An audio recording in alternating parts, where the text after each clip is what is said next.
Hey everyone, welcome to my impromptu lunchtime live. I'm Lauren Conlon. I have been living in the Menendez brothers world for pretty much, I want to say, the last couple of days. So I had to jump on and discuss everything that I've been researching and learning. And I'll also admit that so I'm reading the chat really quick. Dixie, I see that you have mixed feelings. I completely understand. And hi, Sue. Hi, Dizzy. I'm so glad you guys are here. Hi, Charlotte. Mixed feelings, I think, is completely normal because I go through this as well. But I also went on a deep dive last year when Peacock released the documentary about Roy Rossello from Menudo, and that was called Menudo X Menendez, and it was so disturbing. So if you haven't watched that, you absolutely should. Hey Forrest, hey Gretchen. So I want to go over just a couple of things here. I'm assuming everybody knows what happened here. And oh, yay. Thank you so much, Sue. Thank you so much. I so appreciate all of you guys. I'm assuming everybody knows what happened in the sense that the Menendez brothers did not deny the fact that they killed their parents. That came out in trial. They never, ever said, nope, we didn't do it. They were very open about it. So that we all know. But there's a lot of things that I've learned thus far that I didn't know. And I mean, there's so much. It would take forever, like a huge scroll to say all of these things happened, and all of these things maybe were wrong in my opinion. So let's just go over a few things. I don't know if anybody's watched the show Monsters. It's not great. I'll just start with that. It definitely depicted Lyle Menendez in particular as being an absolute sociopath. I personally don't think he's a sociopath. I think that at the time of the murders, I believe that Erik and Lyle had a very distorted sense of reality based on what they went through, which was being sexually abused by their father and also by their mother, which I wasn't super familiar with, I guess. I was like, oh my gosh, I didn't realize that. And it was different with Kitty Menendez. It wasn't the same. It wasn't of the same degree, but it was still really gross and definitely grooming. So, yeah, I want to just go up here and discuss just some of the things. I don't know, like I said, tell me if you guys watch the show or not, but the show, Ryan Murphy's show was kind of how do I put this? If you watch any of his American Horror Stories, those shows, he really gets into it's almost softcore gay porn, if you will, and that's completely fine. But in the case of the Menendez brothers, this is such a difficult subject, and it's really disturbing. And essentially, they were kids, when this happened, and it just so happened to happen to Erik when he got older. So I thought it was a little strange that Ryan Murphy depicted the show like this. So yeah, and I mean, they really honed in on the fact that Erik's gay. Well, I'm sure that for most of Erik's life, he was incredibly confused. I mean, how could you not be when you started doing these things at the age of 6? And Erik is now married to a woman, Tammy Menendez. And Charlotte, I'm just going to pin your comment here. I'm not conflicted at all after watching the original trial. I think 36 witnesses attested to their abuse, but the evidence wasn't allowed in the second trial. I've deep dived. And yes, Charlotte, you're right. So what happened was in the first trial that they had, the two brothers were tried together, and they had separate juries, separate attorneys, and their defense was the abuse. Now, what came out during the trial, the first trial, was jaw-dropping. I don't think anybody was necessarily ready for this, but the fact is the brothers had multiple family members come forward, even their tennis coach, and just like Charlotte said, 36 witnesses pretty much attested that their father was either a monster, or the family members said things that, the brothers disclosed the fact that their dad fondled them. And one of the cousins, Al, I believe it was Al Anderson from Kitty's side, he said that, it was a known thing when the door was shut and Jose Menendez was in the bedroom with Erik or Lyle, you could not go down the hallway, and you certainly couldn't try to open the door. I mean, that was just a no-no. So a female cousin said that, and you might have seen this in the show, or this is pretty widely known, but that Lyle had disclosed the abuse to her, and they were kids, and she went directly to Kitty, and Kitty was like, yeah, no, just mind your business. And then she just ignored it. So yeah, Dixie, I don't blame you. It was super weird the way that Ryan Murphy made it such a softcore porn. It was strange. It really was almost like softcore porn. So if you watch the real trial, and Court TV has pretty much everything you could ever want for that, and they have transcripts actually in the links as well, which I found super helpful. But yeah, the first trial, really intense. It ended in a hung jury, and something that the prosecution brings up is the fact that, so if you're familiar with this, Erik Menendez had such a heavy burden on his shoulders after they committed these heinous murders that he told Dr. Oziel, their therapist.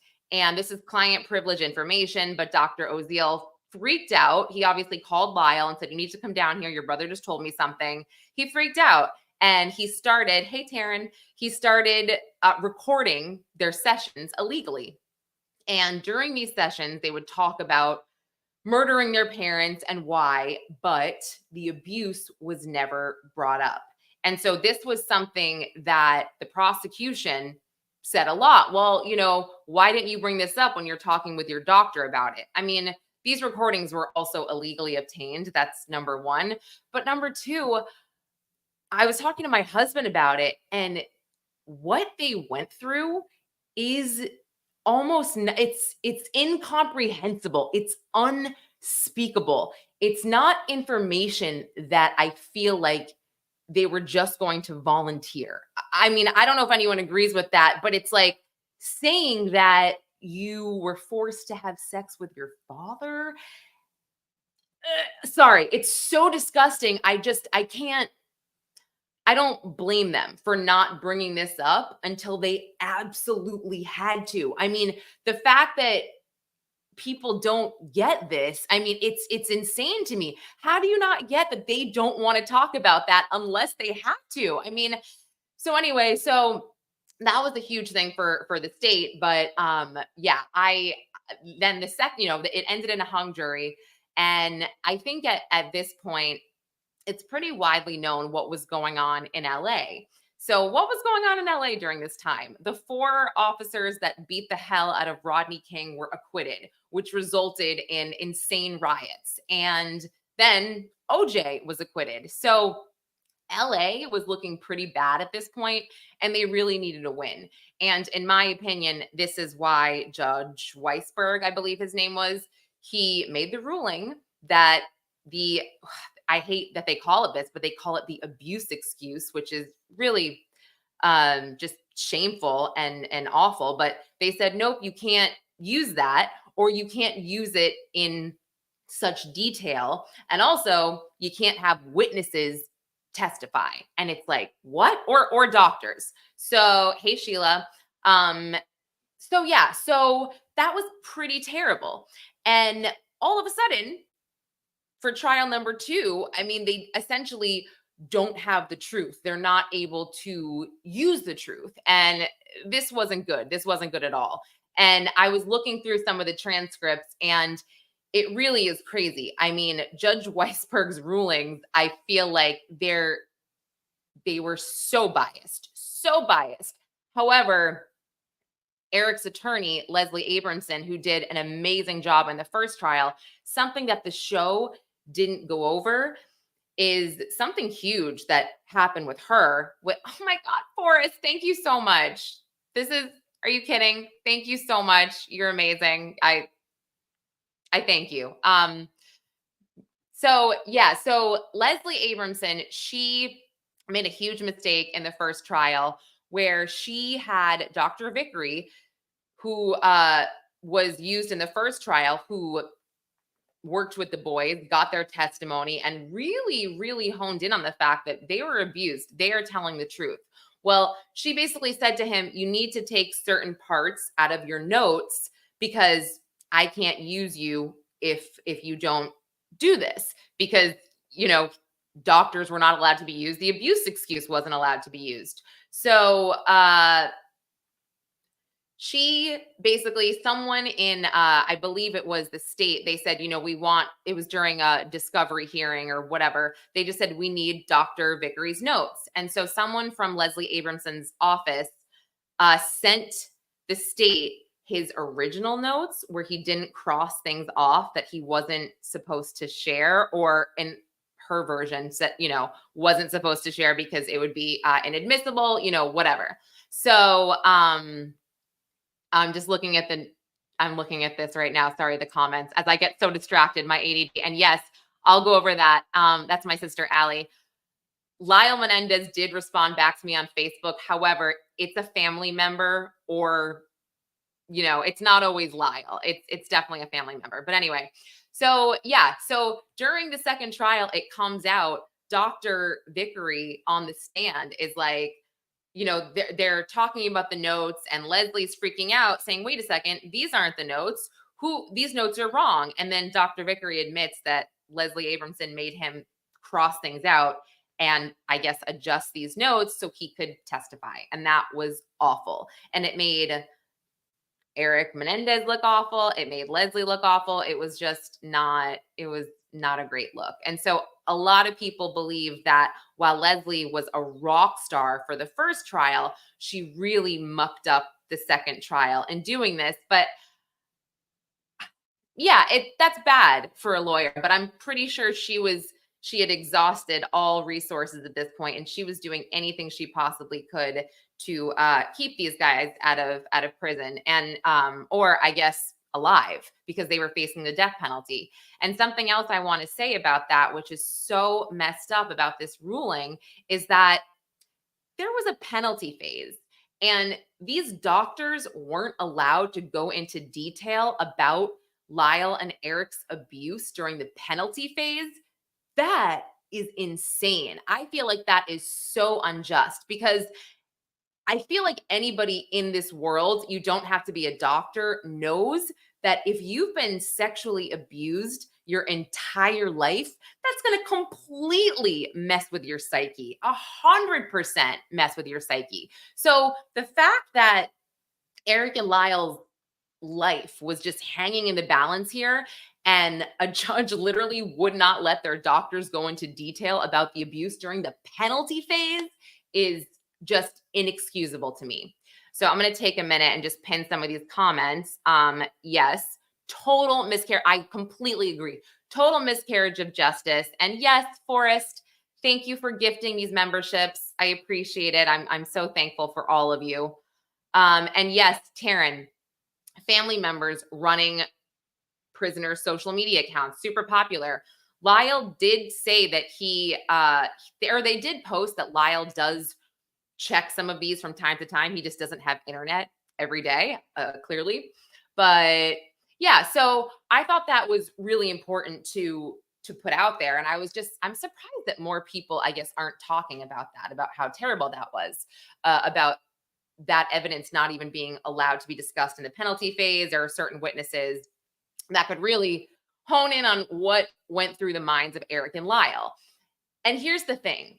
I understand to a degree why some people, and it's funny, because even my dad, who's old school, sorry, Dad, if you're watching or listening, even my dad's like, I believe them. This is so messed up, blah, blah, blah. I mean, even if you're from I guess the boomer decade, I guess, who doesn't really, they're not familiar with this type of abuse, really. It was just something that wasn't talked about.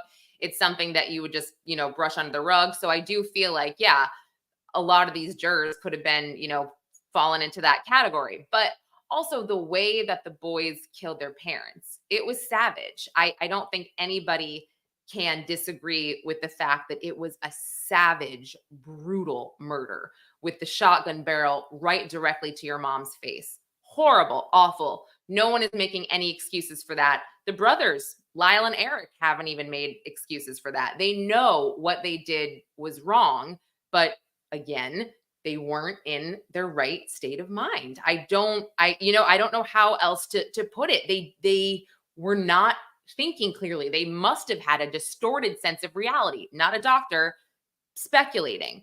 But it's been over 30 years at this point. So they have served a significant amount of time.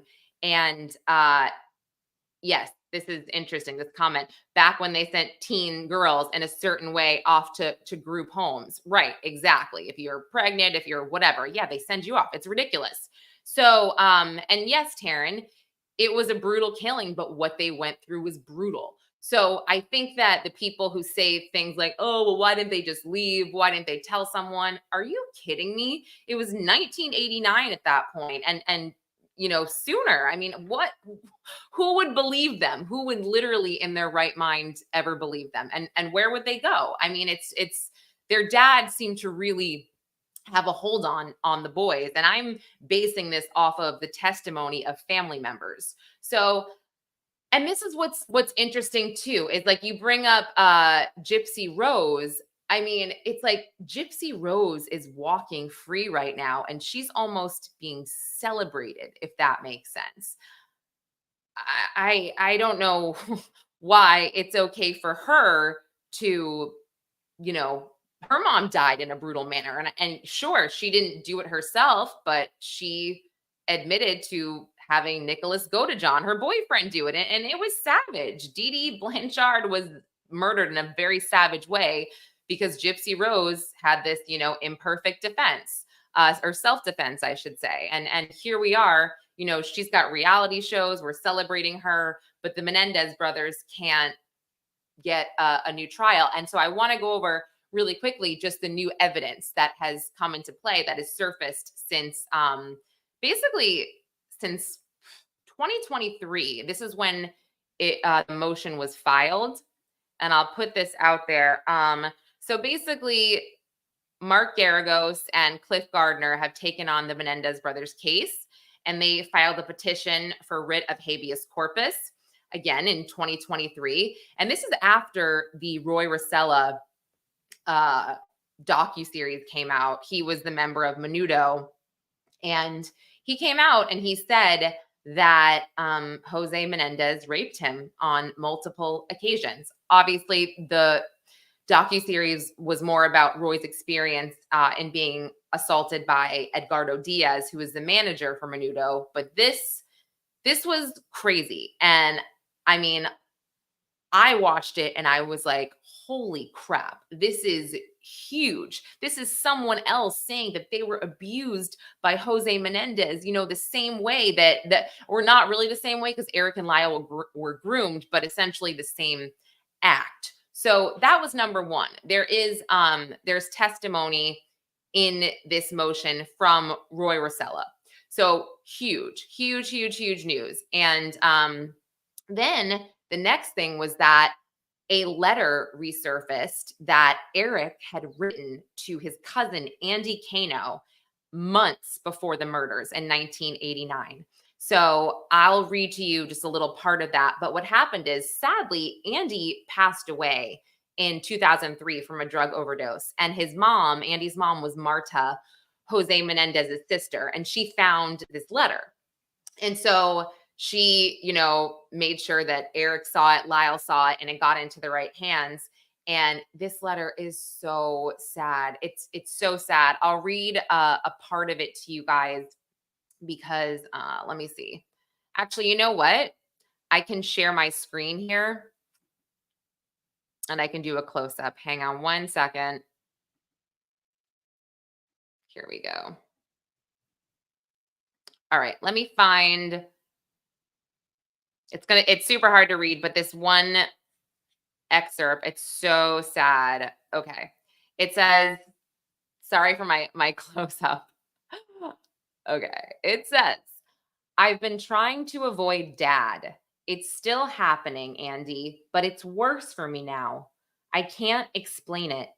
He is so overweight that I can't stand to see him. I never know when it's going to happen, and it's driving me crazy. Every night I stay up thinking he might come in. Oof. I need to put it out of my mind. I know what you said before, but I'm afraid. You just don't know dad like I do. It's crazy. He's warned me 100 times about telling anyone, especially Lyle. Holy crap. I mean, holy crap.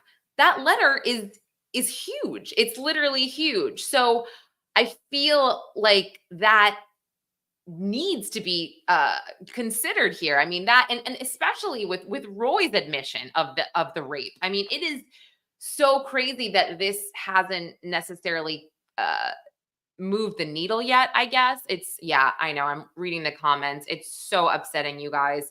I totally agree. And there's one other thing that I want to bring up, and I can't really find anything about this anywhere, or at least not in news articles. But there's something called the Sin by Silence bill. And this was passed, and I don't know if anyone has heard of this, but the Sin by Silence bill was passed in 2012. And the California governor, Jerry Brown, signed this into law. And it allows victims of domestic violence whose expert testimony was limited at their trial proceedings to refile, to allow this expert testimony to weigh in on their defense. So I think the question here could be, are the Menendez brothers victims of domestic violence in the eyes of the law? Can this piece of legislation be used to, get them a new trial with increased expert testimony? I mean, I feel like the answer would be no, or else they would have done it already. But right, because I can't find anything about this, and in the motion, there's nothing about this, the silence by sin.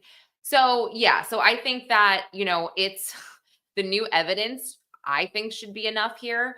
But, or like, and again, I need to do a live with an attorney or something. I'll have to grab Jarrett or brother counsel or somebody here. But there should be something just about God.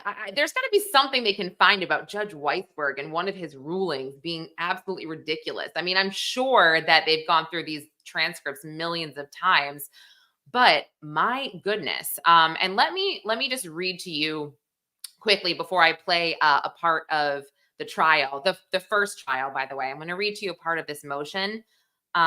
So let's just go to the testimony that is described in this motion.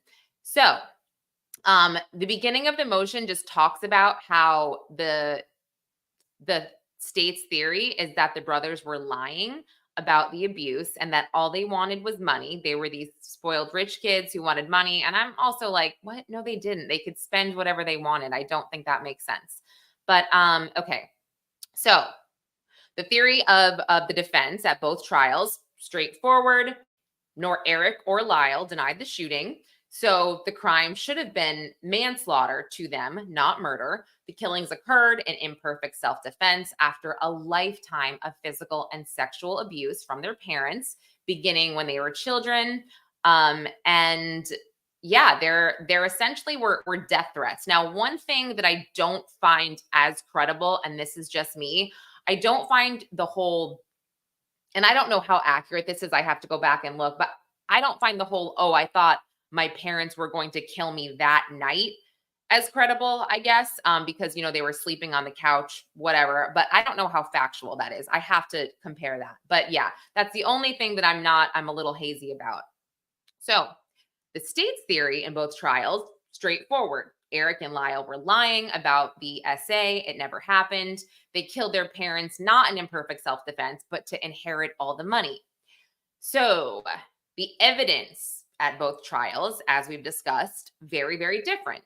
At the first trial, for example, Lyle's older cousin, Diane Vandermolen, on Kitty's side, testified that when she was 16, she stayed at the Menendez home for the summer. And one night when Lyle was only 8, he came to her room and asked if he could sleep with her. He was scared to sleep in his own room because Jose Menendez was touching his genitals and forcing Lyle to touch his. So Diane went and told Kitty, who ferociously dragged Lyle back upstairs by his arm. And then Erik and Lyle's cousin, Andy Kano, testified that when Erik was only 13 years old, Erik swore Andy to secrecy and told him that Jose Menendez was massaging his genitals, and he asked if Andy's father did the same. So now this is, I guess, people that are familiar with child sex abuse. Children are most likely to deny that it happened. They're not necessarily going to make it up, especially when they're that young. I mean, what the hell do they know? So that right there, I mean, I was blown away that the testimony right there was not just manslaughter. Sure, convict them, but convict them of manslaughter, because again, it was a savage killing. But look at what they were going through their entire life. Oh my goodness. Okay, so just going back to some of the evidence. Now, Mr. Andy Kano, their cousin, is called during the trial at the 2-hour, 17-minute, and 20-second mark of one of the court TV videos. And this is, again, trial number 1. So he says that he, and by the way, Andy Kano was a very, very credible witness to these jurors. And he was the one that said that his cousins would be in the bedroom with Jose Menendez, and no one was allowed to walk down the hallway past the bedroom, and that each brother had told him, and that this letter came out many, many years later when Andy's mother, Marta, found it. So, oh, and something else I thought that was really disturbing that they really didn't even talk about in the show. I mean, the show, again, left out so much, but this is one thing. Like, the brothers, Lyle, at one point used to go to the bathroom number 2 in Tupperware containers. He didn't want to leave his room, or when he was home and his parents were home at the same time, he didn't want to make it known that he was home. So he would try anything to just stay in his room and not just make noise in the hallway, in fear that his parents would come in or his dad would come in. And Erik also described doing this when his parents would lock him in the closet when he was younger to, quote unquote, make him tougher. He would be in there with some water, maybe have some food, but it would be hours that he'd be stuck in this closet. I mean, this is just the most bizarre behavior. And again, I'm a parent. I don't know what to make of this here. These kids, they lived a horrible life. Like, were they wealthy? Absolutely. But I mean, they lived in fear. Again, it's a culture of fear here in the Menendez household. So let's just go to the, okay. So in addition to the cousins, there were multiple teachers, coaches, and family members who described numerous incidents of physical and mental abuse that they saw Erik and Lyle suffer at the hands of their parents. And again, this ranged from physical abuse to public humiliation and mocking. So this was terrible. Not one person in the first trial had anything kind to say about Jose Menendez. Now, the second trial, as we discussed, almost all of the defense's evidence from the first case was excluded. And this includes the cousin's testimony here. And also, they were not allowed to have, again, the teachers, the coaches, none of those people could testify to the degree that they did in the first trial. So that was all just kind of thrown out So with that thrown out, when Erik is on the stand and he's kind of talking about this, he doesn't really have much to go off of. He's got no one supporting him, and he wasn't known to be the best witness on the stand.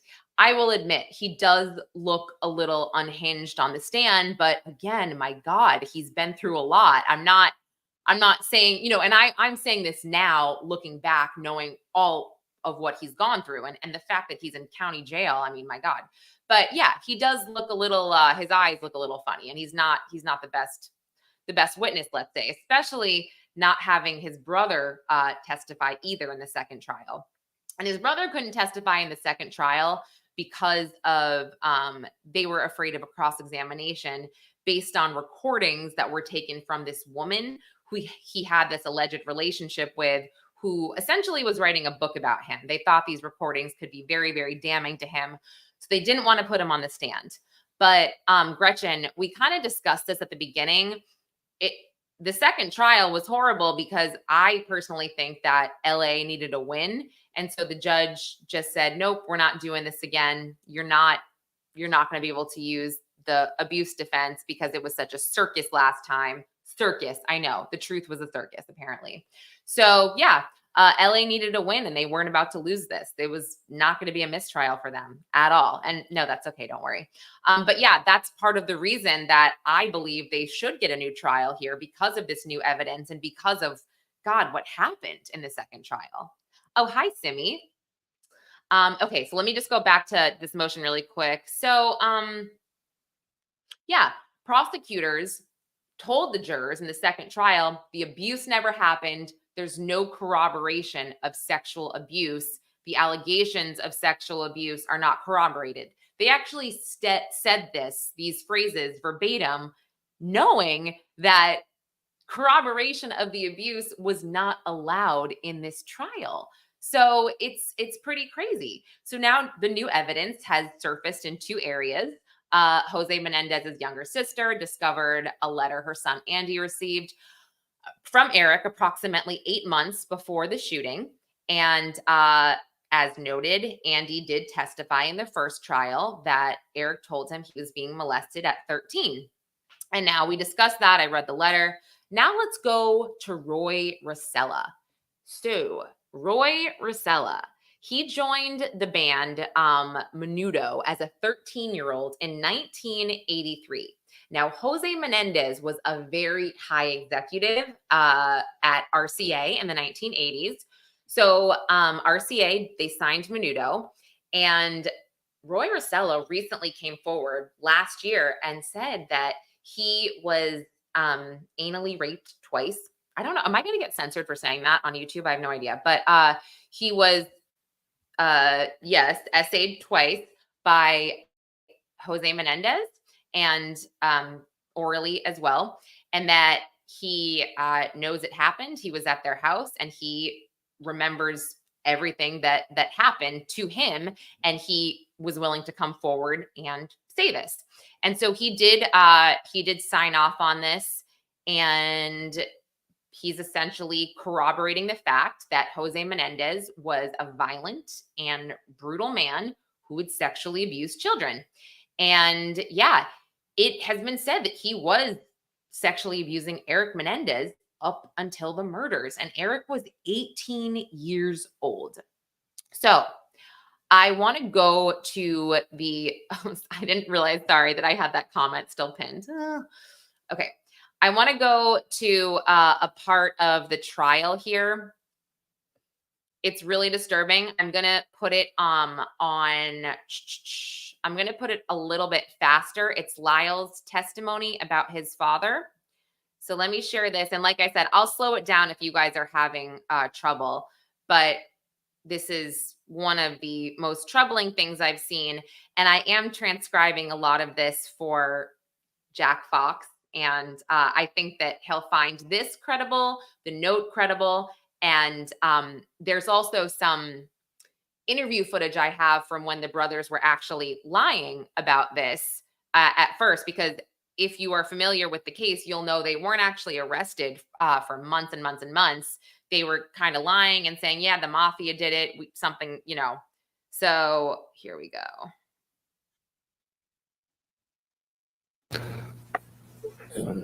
Just started with, after sports practices, he would massage me, and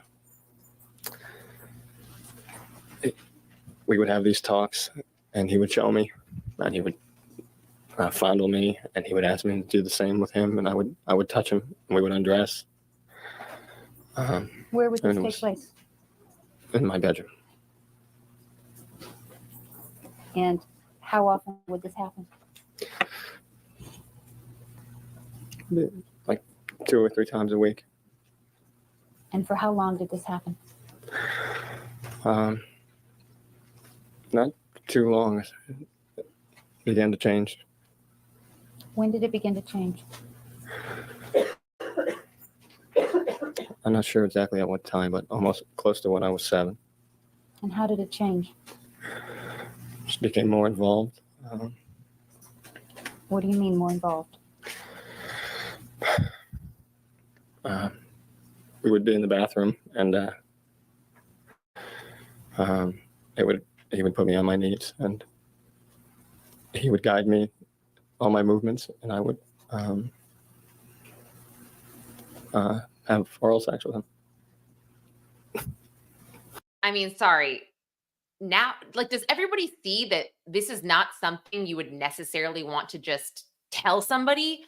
I literally cannot imagine you are forced to have sex with your dad. I mean, what? And yeah, I have to say, I cannot blame them for not sharing this with their doctor on these recordings and not coming forward about this initially. It's freaking humiliating. It's unspeakable. It's savage. Did you want to do this? I'm speeding it up. Sorry.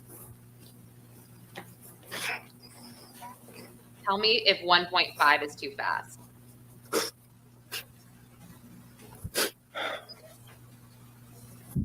At some point, did he do some other things to you?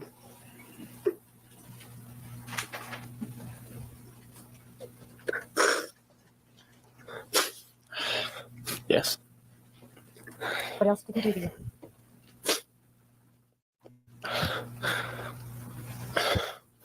He used objects.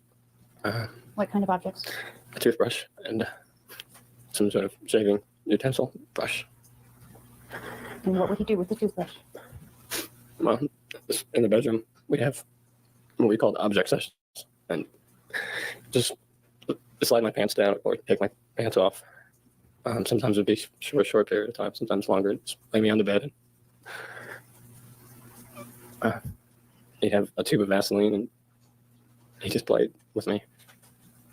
Exactly, Taryn. I so agree. And was there some point in time when he believe them. decided to do something besides the toothbrush? Yes. And did he try to anally penetrate you with something else? He did. And what was it? He raped me. Did you cry? Yes. Did you bleed? Yes. Were you scared? Very. Did you ask him not to? Yes. How did you ask him not to? I just told him, I don't.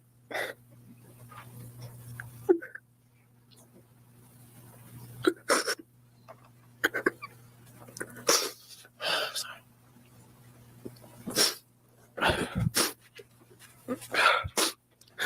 I just told him that I didn't want to do this, and that it hurt me. And he said that he didn't mean to hurt me, and he loved me. Was that important to you? Did he love you? Yes, very. But I still didn't want to do it. Did you tell your mom? Yes. What did you say to your mom? I told her to tell Dad to leave me alone, and he keeps touching me.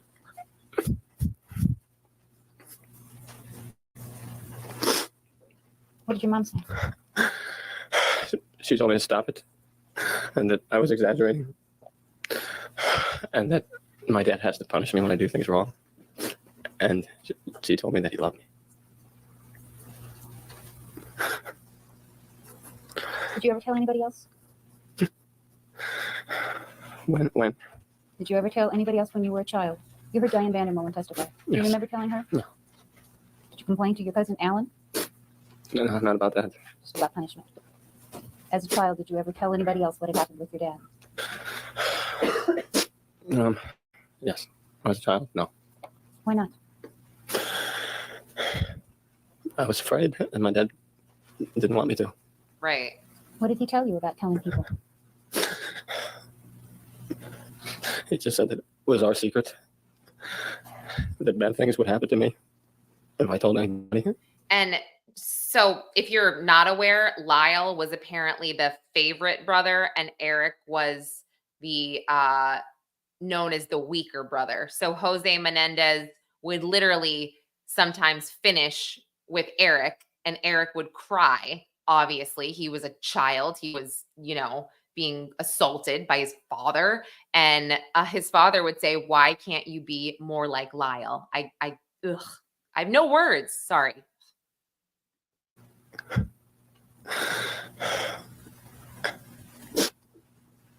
And I told him I never would. So true, Dizzy. And yes, Demi. How old were you when this stopped? 8. So during the time between 6 and 8, when this was going on, did you tell your brother? Did you do something to your brother? Oh, this is disturbing. What did you do to your brother? Okay, just really quick before he says this, I don't know if you guys are aware. Everybody in this chat, I think, is very sensitive to survivors and victims of abuse, and that sometimes, not all the time, especially when this happens to children, they tend to do this possibly to other children because they are confused and because of different reasons. So this part really gets me. I think in this clip they pan to Erik as well, but it's where Lyle admits to doing certain things to Erik as a child that his father did to him, which in my opinion makes this whole thing even more credible. How would Lyle get on the stand and make this up? How would he get on the stand and admit to all this that he did himself to his brother? I mean, the fact that he wasn't believed is so crazy, especially after this part. I took him out to the woods. Whenever I felt, I don't know, I took him out sometimes. And I took a toothbrush also, and I played with Erik in the same way. And I'm sorry.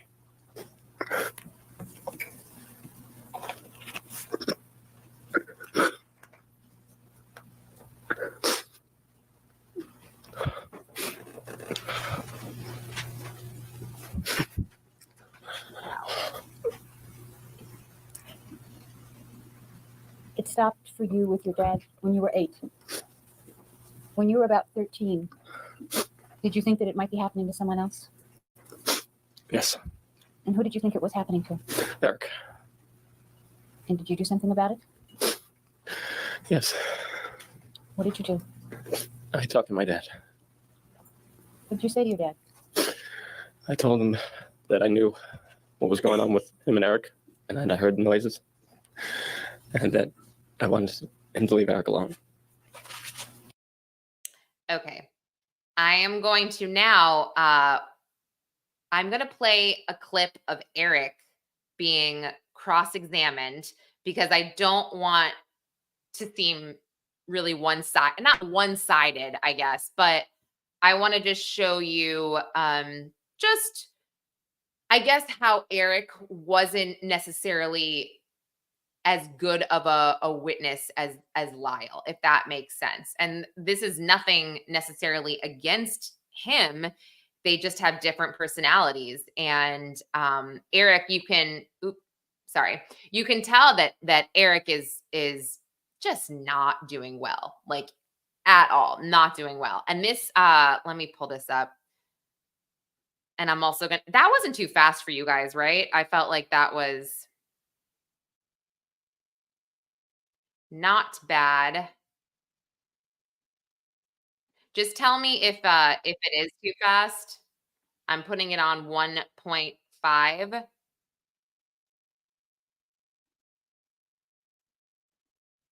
Okay. Asked by Mrs. Abramson was, where have you been living for the last 3.5 years? Isn't that right? Yes, it was. And you've been in the Men's Central Jail? Yeah, the LA County Jail. Now, you and your brother killed your parents over 4 years ago, correct? Yeah, over 4 years ago. On August 20th, 1989, you and your brother, as your brother testified, burst into the family room of your Beverly Hills mansion. Is that right? Yes. Now, you surprised your parents while they were watching television and blasted them until your pump shotguns were empty of ammunition, correct? Overall? No, sir. Did you burst into the family room? Yes, we burst into the family room, but they weren't watching TV. What were they doing? They were standing when I saw them. They weren't watching TV. Both of your parents were standing? Yes. Where were they standing? Behind the coffee table in front of the couch. Did you see them rising to their feet? No, I couldn't see well in the room, but I never saw them rising. Who was on the right and who was on the left? Facing them, Yes. my dad was on the right, past the coffee table, and my mom was on the left. Now, in direct examination, you've been saying that you saw two figures, correct? Yes. You knew it was your mother and father, isn't that right? I knew it was my mother and father. I couldn't see their faces. I couldn't see exactly who they were until after they were dead, but I knew that was them. Was the television set on? Yes. Was there light coming from the television set? Yes. So you saw who you were shooting. Well, I knew it was my parents. And in particular, you knew you were shooting at your mother.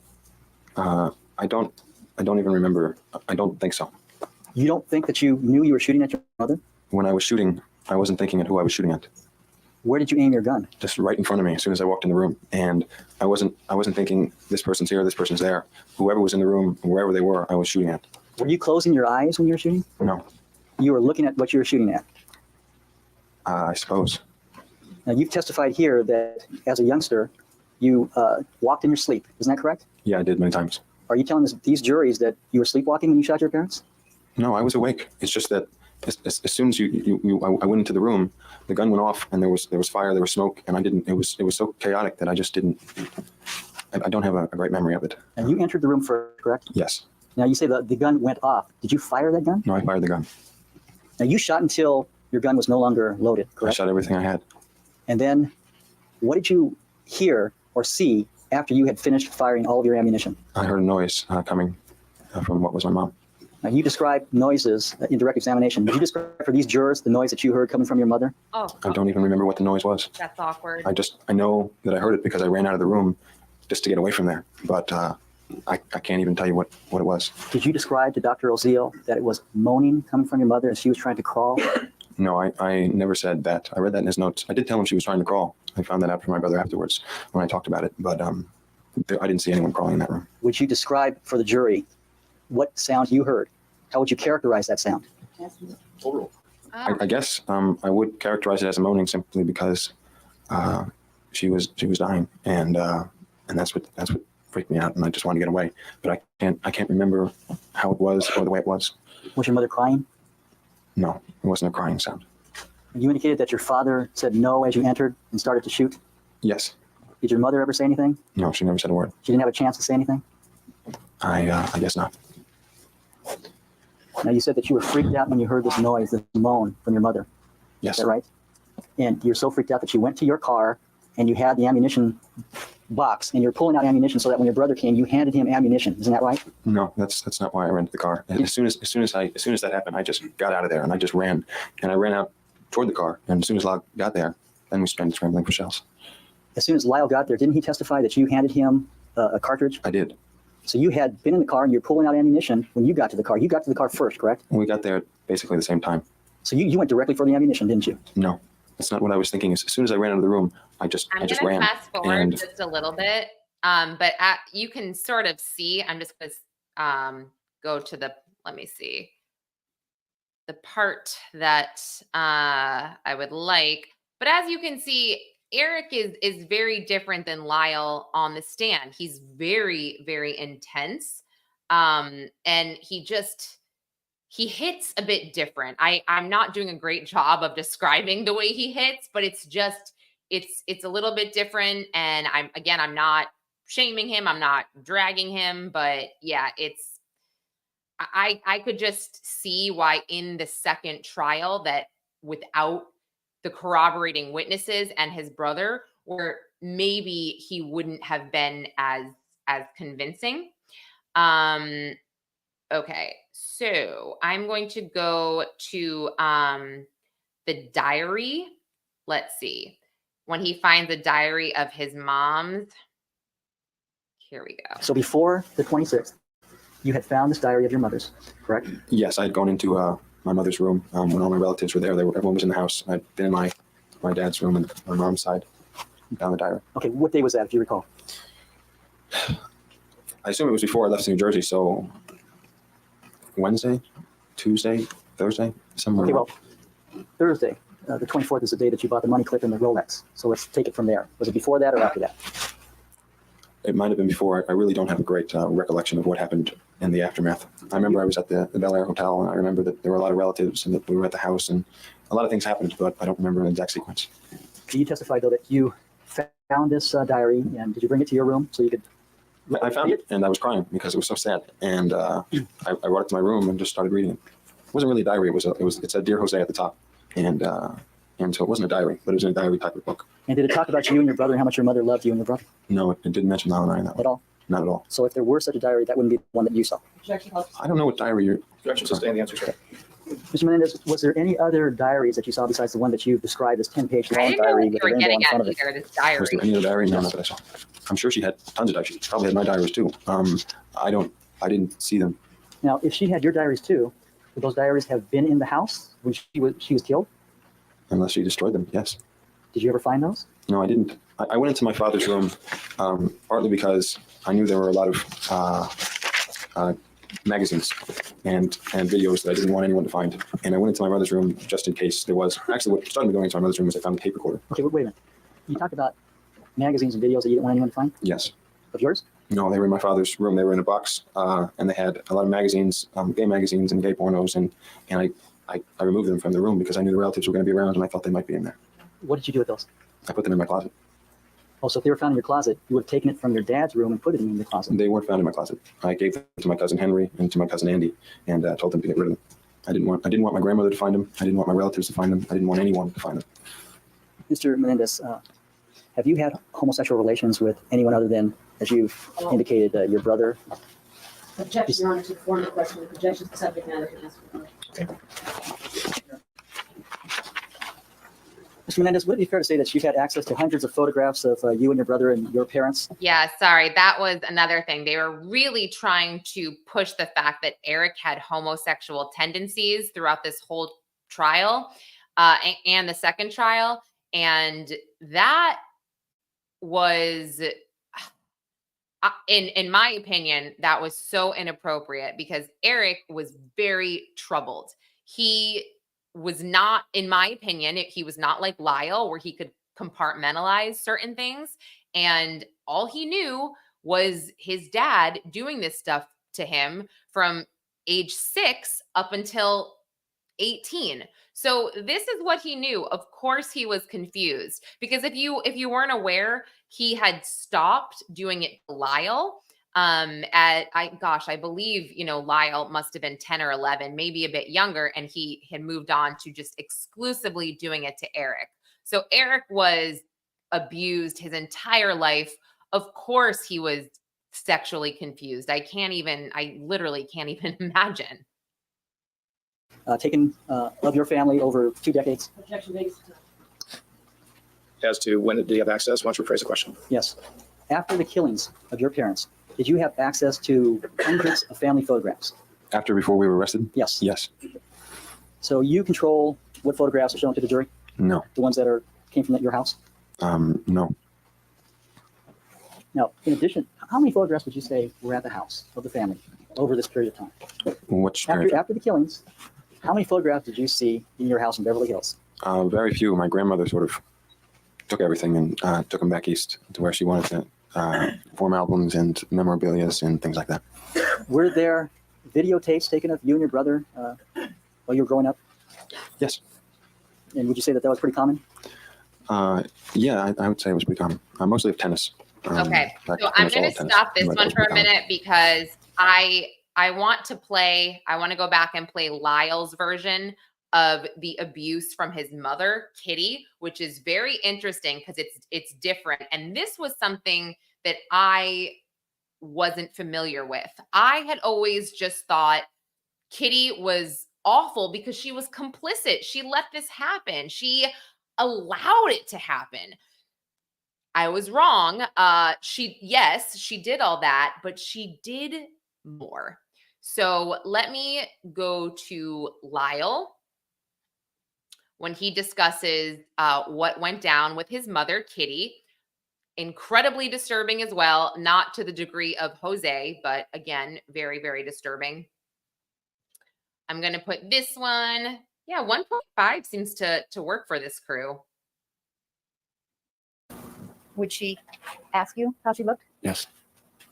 And sometimes when she asked you how she looked, would she be inappropriately attired? She would be topless. Usually just topless or like an open robe. And sometimes, with her clothes on. And what ages are you talking about where she would expose herself to you this way? Overall. I was about 11. She help you with your baths? Yes. How would she help you with your baths? She would come in after I'd been in there a while. She would help wash my hair and wash me with a sponge. How old are you talking about? Same, 11 to like 11 to 13. And when you say she would wash you with a sponge, she just wash your back, or No, she would wash me everywhere. she would wash your genitals? Yes. You slept in bed with your mom a lot, didn't you, even when you were little? Yes. And did you continue to sleep in her bed around this time when you're 11 and 12? Sometimes. And sometimes, did you touch your mom? Yes. Would your dad be in bed? Sometimes. And where would you touch her? Everywhere. Did she touch your back? She kissed me, but she didn't touch me. And how long did these things go on for? He sounds truthful. Until I was 13, a little bit farther than that. And when this was going on with your mom, was she nicer to you than she used to be? No, she was worse. And did it stop at some point? It stopped a few months after I was 13. Who stopped it? I did. How did she react to that? She was furious, and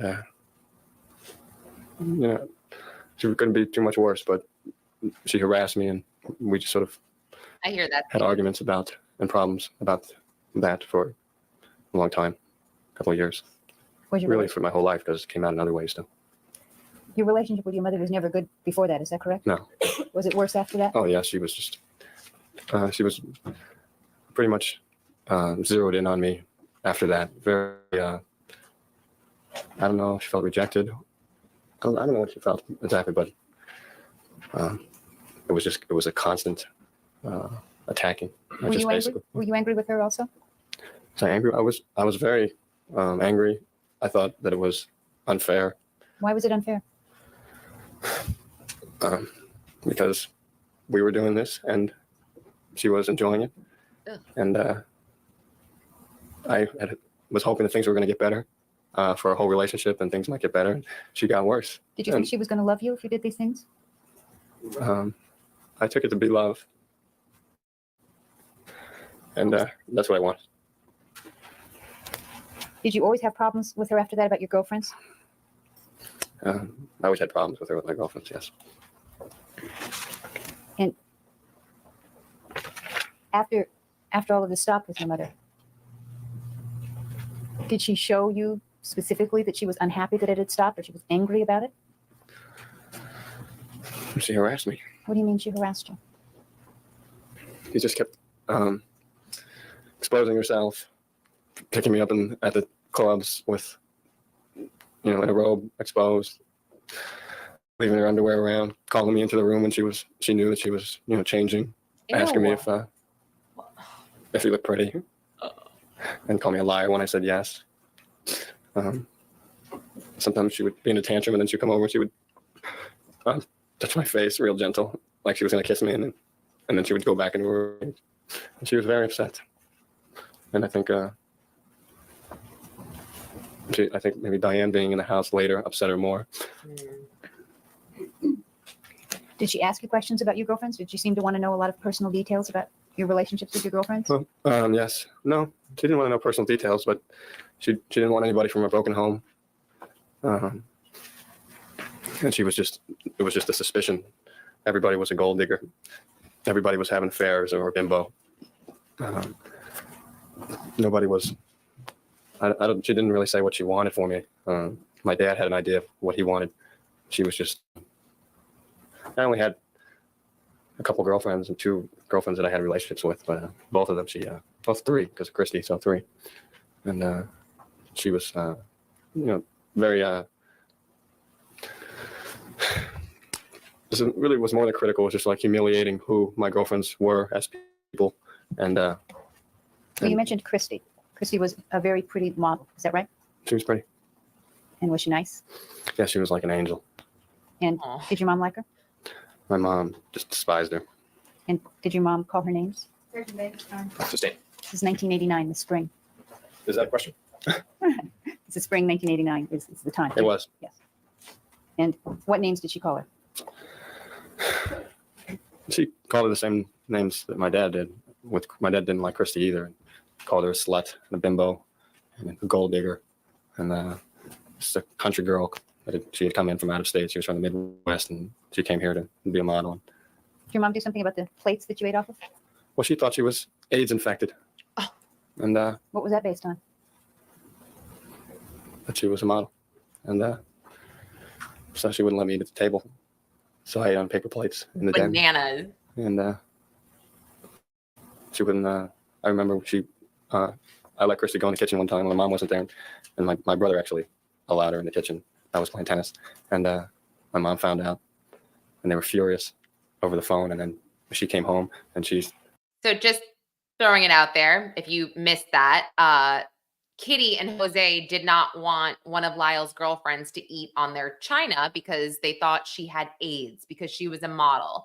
So they didn't want her in the house. And if she was there, they wanted her to use paper plates. This is so bizarre and so out of touch. boiled all the silverware, everything in the kitchen. Told me she'd never be allowed in her house again. Videos pop up. And the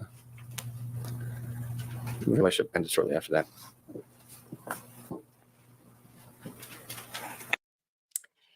Yeah. So this is just some of the testimony. I plan to do more on this because I want to go over some of the doctor testimony from the first trial versus the second trial. I mean, I want to go through some of the witnesses. It's pretty insane. And so, like I said, I feel like there has to be something that can be done based on the new 2 pieces of evidence, possibly the piece of legislature about the domestic violence testimonies from certain doctors that were excluded.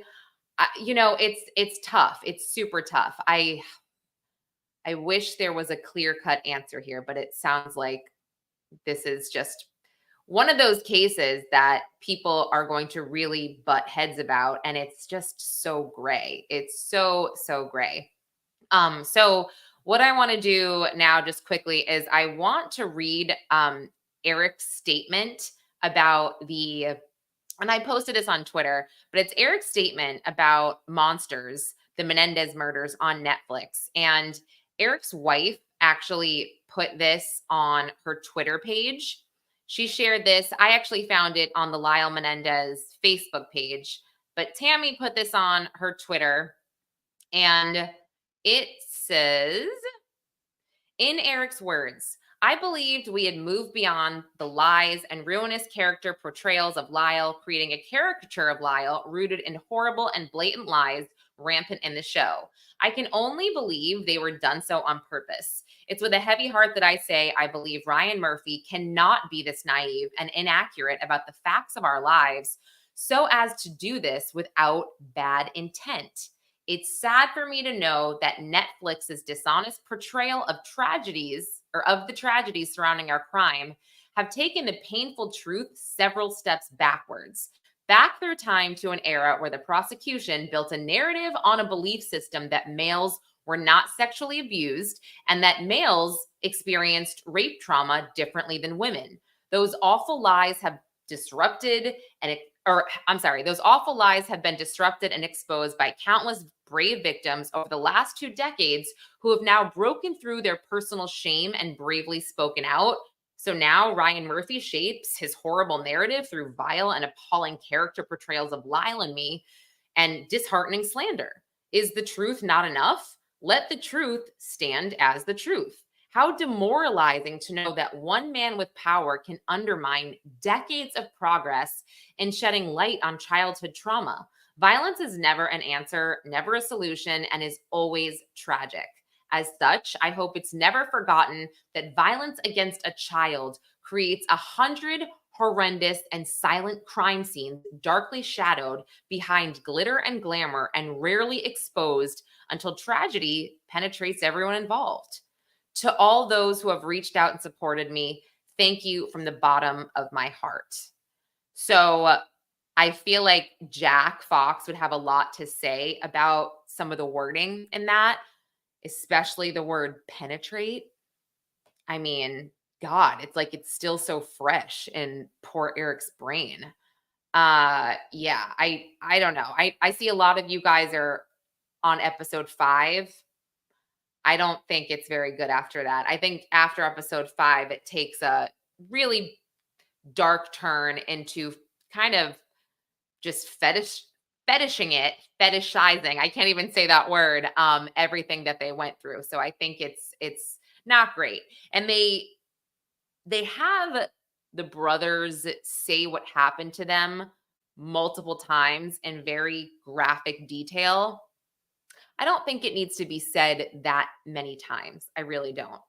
But so I think that the Lyle Menendez Facebook page is a really good source of information.